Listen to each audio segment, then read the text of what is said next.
Umakant Patnaik BJP राज्य सामाजिक गणमाध्यम मुख्य प्रवक्ता। कौन पे प्रेस मीट एक्चुअली कौन कहिए देखंतु सांप्रतिक राजनीतिक परिस्थिति रे पाटकुरा भली गोटे संवेदनशील विधानसभा क्षेत्र रे जो विकास स्वप्न विजु जनता दल मुख्यमंत्री एवं गत थर जीतिका विधायिका देखाई आज से कुआड़े गला। आज लोक मानकर जो विकास प्रसंग अच्छी आज लोक मानकर जीवन मानदंड प्रश्न अच्छी शिक्षा स्वास्थ्य ठू आरंभ कर जलसेचन ए समस्त विषय कुआड़ गला। ए नैतिक दायित्व होती विजु जनता दल एवं बीजेडी विधायक महोदय जो उपनिर्वाचन है से खोद मुख्यमंत्री नवीन पट्टनायक कही मु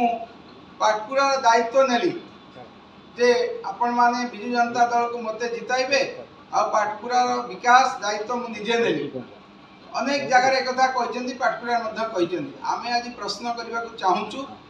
जे पाटकुरार विकास ऊपर आपनकर उत्तर कोन। दया करी मुख्यमंत्री विजु जनता दल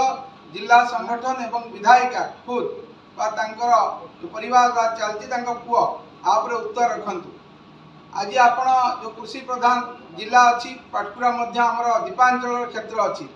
आज जलसेचन पे आपण करछंती कोन। आज आम स्कूल मानकर टीचर नहांती आपण किछि स्कूल रे रंगबली 5T स्कूल ना देछंती किंतु वास्तविक चित्र कोन। शिक्षा मौलिक काम होची शिक्षा शिक्षा ना तक रंग रे सजै कि आपण जो 5T नाम देखि लोक बेफू बनेबा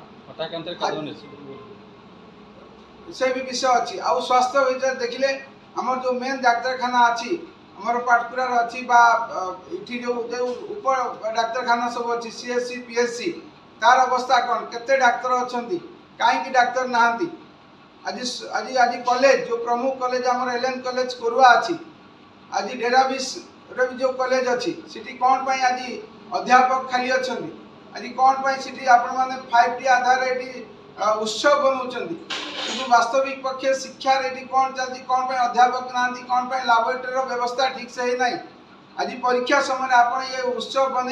जो डीजे चले जो छात्र मान भविष्य को नष्ट कर सारा ओडिशा कर उत्तर दायित्व आप दबा दरकार। पाटकुरावासी को उत्तर दिंतु जे बर्तमान निर्वाचन समय आसिले आप अनेक प्रकार भेड़िकी जो देखा आज आप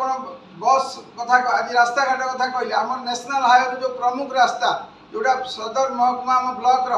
गर्दपुर ब्लॉक को जो संजोग कर आज से रास्ता अवस्था कौन आज कौन पाई से रास्ता आज पर्यटन चौड़ा है ये यार मध्य उत्तर दिंतु। आप देखुते माने पंचायत रे माने शह संख्या लोक धारी लगाउछंदी कोन पाई ये लगाउछंदी आम ओडिशा नवीन ओडिशा कौन आगु नथिला कौन पाई 5 वर्ष पूर्व व्यवस्था करा गलानी कौन पाई निर्वाचन आसबार 2 मास आगु एक कथा करा होची। आपण जानचंदी जो समाज रे जो बड़ बड़ खबर कागज रे टीवी मीडिया रे जो न्यूज दिया होती एडवर्टाइजमेंट रो मूल्य केते ये गोटिए वर्ष रो बजेट ओडिशा राजकोष रो गोटिए वर्ष रो बजेट रो पैसा कोटी कोटी टंका एडवर्टाइजमेंट रे विगत 3 मास 4 मास खर्च करा आइछि। एबे निर्वाचन कमिशन मानु नोटिस दैछंदी को आधार रे सरकारी काम रे तुम्हें दलीय चिन्ह संघ चिन्ह देछ तार उत्तर माने रखिबे ये पूरा पूरा अगणतांत्रिक इलीगल काम करी ओडिशा जनमानस को धुआं बोले भोट नवारे जो चक्रांत अछि विजु जनता दल द्वारा आ लोक माने आको बुझिलेनी पूरा पूरा पैसेंजर ट्रेन केबे चलिबो ये पूरा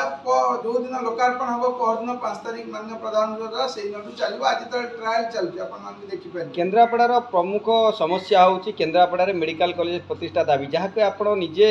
स्वास्थ्य मंत्री की केंद्रीय स्वास्थ्य मंत्री की भेटी ए विषय अवगत करथिले से विषय कौन पदक्षेप नेब आगामी दिन देखो ए विषय तो आम विशेष रूप जिला स्तर कथा कही आपको संक्षेप में कहूँ जे भारत सरकार गोटे प्रोविजन अच्छी जो डिस्ट्रिक्ट हेडक्वार्टर हॉस्पिटल को कन्वर्ट करा जाई परिबो मेडिकल कॉलेज को ये आधार रे ए पर्यंत भारत वर्ष रे 96 रु ऊर्ध्व मेडिकल कॉलेज हेलानी विगत 5 वर्ष भितर तो ओडिशा रु जेते प्रपोजल आज पर्यंत जाईची ओडिशा रु पाखा पाखी 6टी प्रपोजल जाईची सबु प्रपोजल को केंद्र सरकार ग्रहण करचंती। संघीय व्यवस्था रे गोटे व्यवस्था अछि जे मेडिकल कॉलेज रो प्रपोजल राज्य सरकार पठेबे केंद्र ताको अप्रूव करिवो आ 90% फाइनेंस केंद्र करे ए आधार रे ओडिसा रे आज मेडिकल कॉलेज बढ़ी एई प्रोविजन बा पॉलिसी रे किंतु दुर्भाग्यर विषय राज्य सरकार केंद्रापड़ा रे मेडिकल कॉलेज हो बा केंद्रापड़ा सदर महकुमा हॉस्पिटल को मेडिकल कॉलेज रे कन्वर्ट करा जाऊ ये प्रपोजल आज पर्यंत पठेले नाही। जातक विचार वास्तु विचार माटी परीक्षा पई संपर्क करंतु साधक नागानंद को 9439159052।